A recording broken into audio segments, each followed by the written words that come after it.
Bonsoir à toutes et à tous et bienvenue dans le journal de TV78. Voici les titres de ce vendredi 20 novembre. Et justement, ce vendredi, c'est la journée internationale des droits de l'enfant. Avec la crise sanitaire, nous ferons un focus sur la ville de Guyancourt qui s'est adaptée pour tout de même organiser quelques animations. Elle qui est à Ville Amie des enfants, un label attribué par l'UNICEF. Nous recevrons Philippe Jon-Nécan, chargé de la communication pour le comité yvelinois de cette association. Après la Haute-Corse mardi, c'est à la ferme de Galy à Saint-Cyr-l'École qu'un nouveau foyer de contamination de grippe aviaire a été découvert. Les oiseaux concernés ont été euthanasiés préventivement. Et enfin, au dernier pointage, l'Yvelinois Louis Burton est toujours 6e au classement du Vendée Globe. Le skipper de Bureau Vallée 2 est désormais dans le poteau noir. Et comme je vous le disais en titre, un deuxième foyer de contamination de la grippe aviaire a été découvert jeudi soir. Cette fois-ci, c'est dans les Yvelines. Une oie s'est retrouvée contaminée à la ferme de Galy à Saint-Cyr-l'École. La ferme accueillait l'animal pendant quelques jours pour un client. On écoute la réaction de Bruno Ganzel, responsable de la communication. On est, j'allais dire, bien évidemment triste, malheureux, surpris parce que, encore une fois, on apporte le plus grand soin à nos animaux et on ne s'attendait pas du tout à être touché par cette maladie. Par mesure de précaution et pour éviter toute propagation de la grippe aviaire, l'ensemble des oiseaux de la ferme de Galy a dû être euthanasié. Entre la crise sanitaire et maintenant la grippe aviaire, la ferme de Galy n'est pas épargnée mais veut rester optimiste. Bien évidemment, c'est un coup dur. Les problèmes liés à la crise sanitaire ont des répercussions sur nos activités. Cette nouvelle crise également. Encore une fois, elles sont pas comparables, elles sont pas liées. On doit aller de l'avant, faire face et on va continuer d'accueillir nos clients en respectant toutes les mesures sanitaires. Je rappelle que la grippe aviaire n'est pas transmissible à l'homme. Cette contamination à la ferme de Galy est le deuxième cas détecté en France, 3 jours après l'annonce d'un premier foyer en Haute-Corse par le ministère de l'Agriculture. Une enquête épidémiologique est en train d'être menée afin d'identifier le lien entre ces deux foyers et l'origine de la contamination.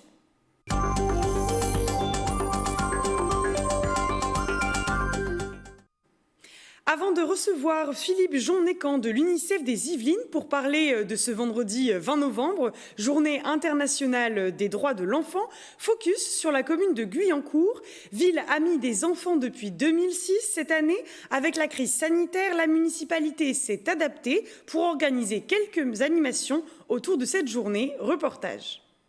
C'est une journée internationale des droits de l'enfant un peu particulière ce vendredi 20 novembre à Guyancourt. Avec la crise sanitaire, impossible d'organiser le grand rassemblement avec 500 enfants de CM2 et de 6e comme c'est la coutume. Mais la ville a tout de même souhaité organiser quelque chose et s'est donc adaptée. Donc on a décidé de mettre en place une formule un peu différente. Avec, vous savez, on a un conseil municipal, on en vient de fêter les 30 ans. Et donc on aura des ambassadeurs de ce conseil municipal des enfants qui iront dans les écoles, CM1, CM2, voir des classes directement et expliquer ce que c'est que la Convention internationale des droits de l'enfant. La Convention internationale des droits de l'enfant a été créée en 1989. Les responsables politiques se sont engagés à construire un monde digne des enfants. C'est dans ce but que Guyancourt organise chaque année des animations.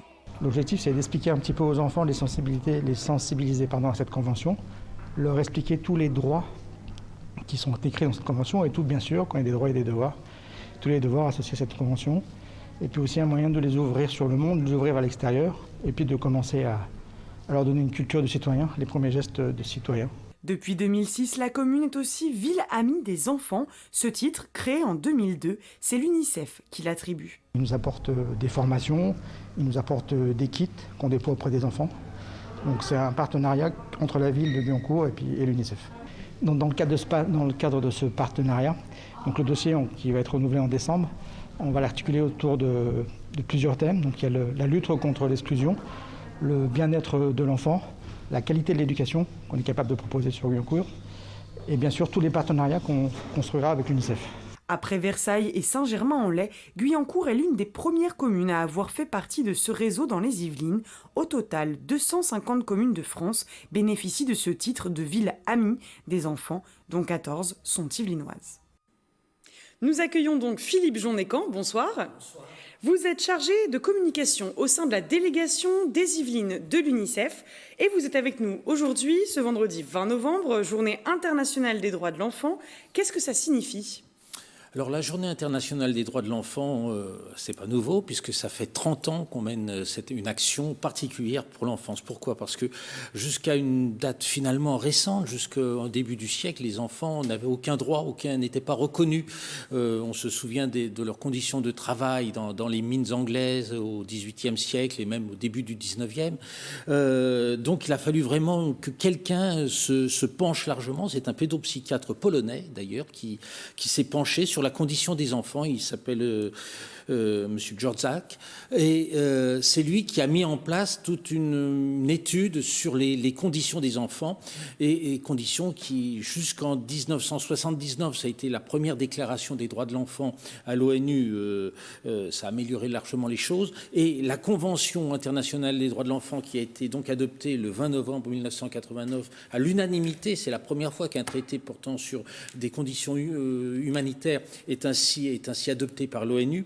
Il a fallu attendre donc 1989 pour que des droits précis soient reconnus aux enfants et qu'ils soient adaptés dans les législations nationales. Parce qu'avant, il y avait un grand texte promulgué par l'ONU concernant les droits de l'enfance, mais les pays en faisaient ce qu'ils voulaient. Ils l'appliquaient ou ne l'appliquaient pas. Aujourd'hui, la Convention internationale des droits de l'enfant qui a été ratifiée par ces pays, par 195 pays, 196 pays maintenant, est adaptée dans la législation nationale. En France, la législation a été adaptée avec la Convention internationale des droits de l'enfant. Du coup, voilà, revenons en France et avec la crise sanitaire, particulièrement dans les Yvelines, comment l'UNICEF s'est adapté pour cette journée ? Est-ce qu'il y a eu quelque chose d'organisé en particulier avec ces conditions difficiles dues au Covid ? Alors c'est extrêmement compliqué à faire quelque chose, à créer des événements comme on en avait l'habitude les précédentes années. Il y a la distanciation sociale, mais néanmoins avec les moyens modernes de communication, le net, le web, etc. On a pu par exemple participer ce matin à un webinaire à destination des enseignants et des responsables d'établissements scolaires, webinaire organisé par le rectorat de Versailles. C'était très intéressant. Ça a débuté à 9h. Il y avait le représentant du défenseur des droits qui intervenait cet après-midi pour mieux comprendre la CIDE, la Convention internationale des droits de l'enfant, comment l'appliquer dans les écoles, comment la faire valoir, comment la porter. On a besoin d'instituteurs, de professeurs pour la porter dans les écoles, parce que nous, en tant qu'UNICEF, on peut intervenir dans les écoles, on a l'habilitation pour intervenir dans les écoles. Il y a un texte qui a été signé, une convention qui a été signée avec l'Éducation nationale, mais ce sont d'abord les professeurs qui doivent mettre en avant l'importance des droits de l'enfant. Parlons un petit peu de ce titre de ville amie des enfants. C'est l'UNICEF donc qui l'attribue, c'est les communes qui en font la demande et du coup un lourd dossier administratif. Quelles sont les autres actions de l'UNICEF 78 et est-ce que vous pouvez nous dire un petit mot sur ce titre de ville amie des enfants dont on a entendu dans le reportage que Guyancourt va en refaire la demande ? Alors les villes amies des enfants, c'est un mandat de 6 ans, ça dure le temps d'une mandature électorale et après chaque élection municipale, il faut refaire un dossier pour que l'équipe municipale en place soit d'accord pour accompagner les programmes à destination des enfants, bien évidemment, mettre en avant ces programmes, aide l'UNICEF à participer à des actions dans ces villes, par exemple des marchés de Noël, des plaidoyers dans les écoles ou dans les centres de loisirs. Par exemple, il va y avoir, dans le cadre du 20 novembre, un plaidoyer que je vais faire en visioconférence avec la ville de Conflans-Sainte-Honorine. Ça sera fait le 25 novembre. Les autres années, c'est dans une salle de cinéma que ça se produit. Il y a 600 enfants qui sont réunis dans la salle. Cette fois, ça va se faire par visioconférence, mais on veut absolument faire quelque chose. Il y a des municipalités qui se drapent leur mairie de bleu pour l'occasion. Et puis, c'est également dans les établissements scolaires, les jeunes ambassadeurs de l'UNICEF qui ont cette année particulièrement un rôle essentiel à jouer, puisque c'est eux qui vont faire vraiment vivre la Convention internationale des droits de l'enfant. Alors, il y a plusieurs établissements scolaires des Yvelines, plusieurs lycées, le lycée international, le lycée Bascan à Rambouillet, lycée, le lycée de la Selle-Saint-Cloud, le lycée Corneille à la Selle-Saint-Cloud, ou encore le lycée de Poissy, qui ont un rôle important à jouer. Les professeurs mènent des actions avec les enfants. Il y a des expositions, des ventes au profit de l'UNICEF, etc. Et l'UNICEF a écrit récemment une lettre au président de la République. Est-ce que vous pouvez nous en dire un petit mot rapidement ? Oui, alors cette lettre n'a pas été écrite uniquement par l'UNICEF. L'an passé, c'était à l'occasion des 30 ans de la Convention internationale des droits de l'enfant, il y a une convention qui a été signée, une association en quelque sorte de 13 mouvements qui militent en faveur de l'enfant, dont l'UNICEF. Donc ça s'appelle de la Convention aux actes. Et cette année, eh bien, en raison du Covid, notamment parce que le Covid marque un coup d'arrêt à de nombreuses politiques que nous menons à destination des enfants, mais pas seulement l'UNICEF. Tous les pays, toutes les associations constatent la même difficulté. Il y a des besoins autres qui apparaissent et maintenant la nécessité d'aider les enfants n'est parfois plus une priorité dans certains pays, dans certaines collectivités. Besoin d'argent à destination d'autres secteurs, ça peut se comprendre. Sauf que si on laisse tomber les enfants aujourd'hui, c'est l'avenir de demain qui est en jeu. Je vois en matière d'éducation, par exemple, en matière d'éducation, avec le Covid, il y a 59 millions d'enfants dans le monde. Bon, je reviendrai en France très rapidement. 59 millions d'enfants qui, dans le monde, ne peuvent pas aller à l'école primaire, n'ont pas accès à l'école primaire. Alors, je ne parle pas du niveau secondaire, où il y en a encore moins. Il y en a encore plus qui ne peuvent pas accéder. Mais avec le Covid, des écoles se sont complètement arrêtées. Ce sont des millions et des millions d'enfants qui risquent de ne pas pouvoir revenir à l'école parce que le coup d'arrêt, ils n'avaient pas les moyens, comme en France, de suivre sur Internet des cours à distance. Eh ben, c'est des enfants, pour beaucoup, perdus, malheureusement. D'où votre lettre au président de la République pour revenir rapidement en France. D'où cette lettre, de façon à ce que la politique de l'enfance soit une véritable politique avec un véritable ministère. Il y a eu un gros progrès réalisé l'an passé avec la nomination d'Adrien Taquet comme secrétaire d'État chargé de l'enfance, mais c'est insuffisant. Il faut aller plus loin, il faut que la politique de l'enfance soit vraiment au centre des préoccupations gouvernementales. Eh bien, le message est passé. Merci Philippe Jonnécan d'avoir été avec nous sur ce plateau. C'est moi qui vous remercie.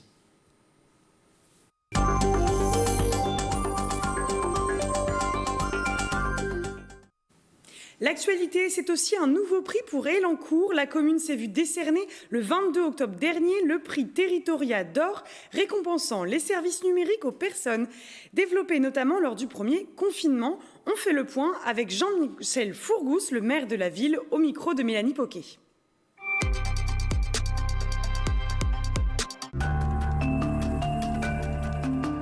À Elancourt, on se bat depuis un certain nombre d'années pour la pédagogie mixte, c'est-à-dire une partie en présentiel à l'école et une partie à domicile, ce qu'on appelle la pédagogie distancielle et la pédagogie présentielle.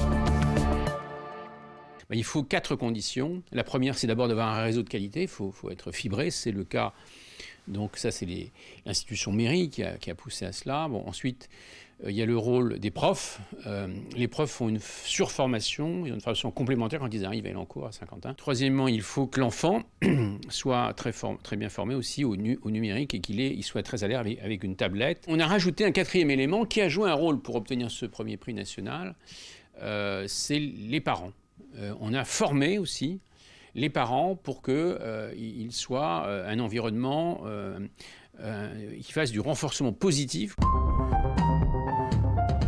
Il y a une bonne cohérence, conseil régional, conseil départemental, mairie, agglo, et puis en même temps, Paris-Saclay, oui. L'ensemble fait qu'on est plutôt performant sur la formation et on accélère. Et c'est vrai que cette crise a augmenté la culture numérique, a augmenté l'appétence aussi numérique, aussi bien des adultes que des enfants.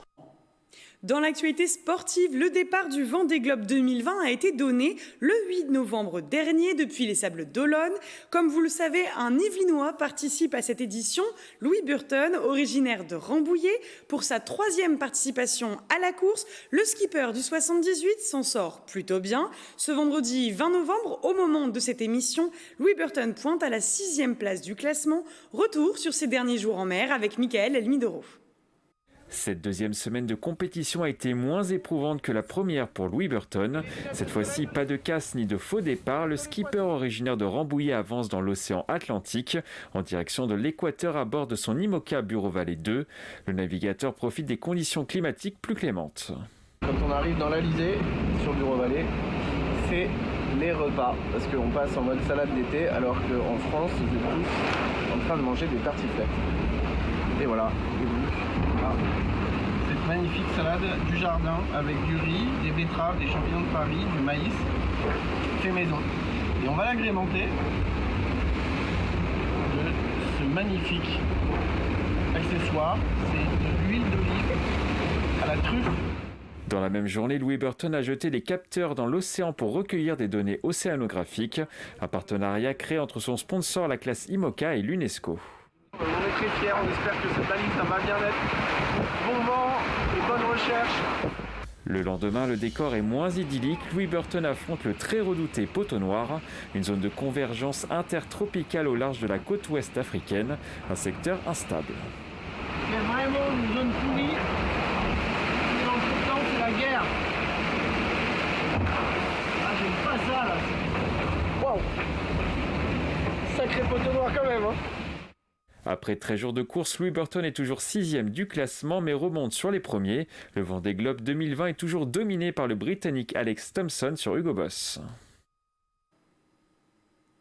L'actualité de la semaine, c'est Bichente Mérien Santisteban qui vous la résume en 78 secondes.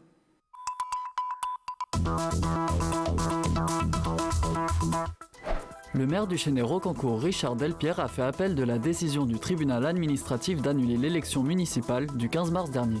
Le recours avait été déposé par son prédécesseur et adversaire lors des municipales, Philippe Briot. De nouvelles élections pourraient être organisées si cet appel est rejeté par le Conseil d'État, auprès duquel l'affaire a été confiée. 8 centres de dépistage sont déployés à proximité des gares yvelinoises.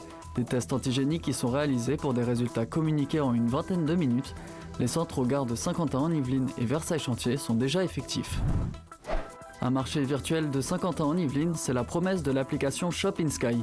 Les commerçants des 12 communes de l'agglomération pourront s'y inscrire gratuitement. Les clients commanderont les produits sur l'application pour les récupérer en magasin afin de favoriser les commerces locaux. La protection maternelle et infantile fête ce mois-ci ses 75 ans. Assurant la promotion de la santé de l'enfant et de sa famille, la médecine qui est effectuée est préventive. Gratuit pour les femmes enceintes et les enfants jusqu'à 6 ans, les centres PMI sont au nombre de 23 dans les Yvelines. Les postiers sont en suractivité ces dernières semaines. Le nombre de colis est actuellement de 28% plus élevé que ce qui était prévu sur le circuit nord des Yvelines. Cela représente 35 000 colis par jour traités. Une hausse qui va entraîner le recrutement de 30 personnes pour supporter le Black Friday et Noël.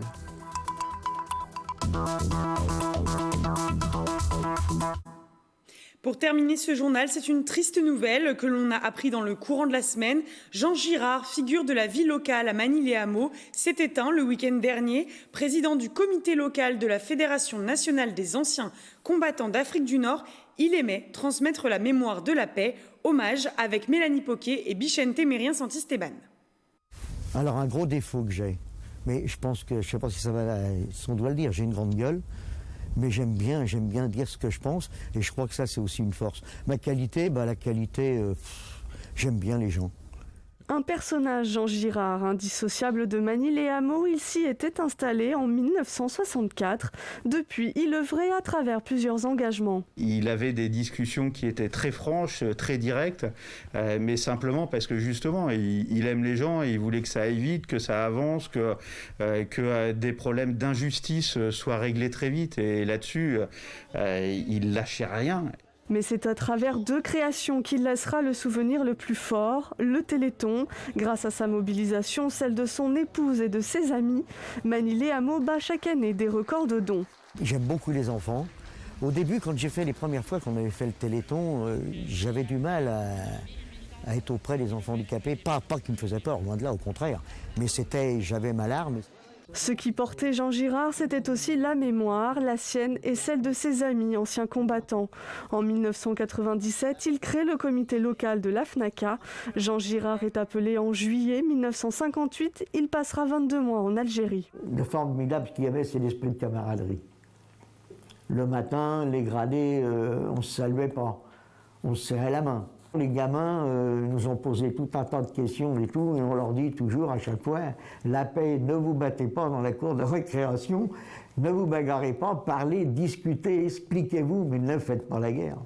Un investissement qui mènera à la création d'un carré de mémoire en 2015. Toutes les générations depuis plus de 20 ans ont eu affaire à lui finalement et ont appris un peu de leur citoyenneté. Disparu le 15 novembre dernier, Jean Girard avait 82 ans. La ville lui avait promis et l'a promis à ses amis de la FNACA. Le travail autour de la mémoire et de la paix continuera. C'est la fin de ce journal. Merci de l'avoir suivi. Je vous souhaite un très bon week-end et une très bonne soirée.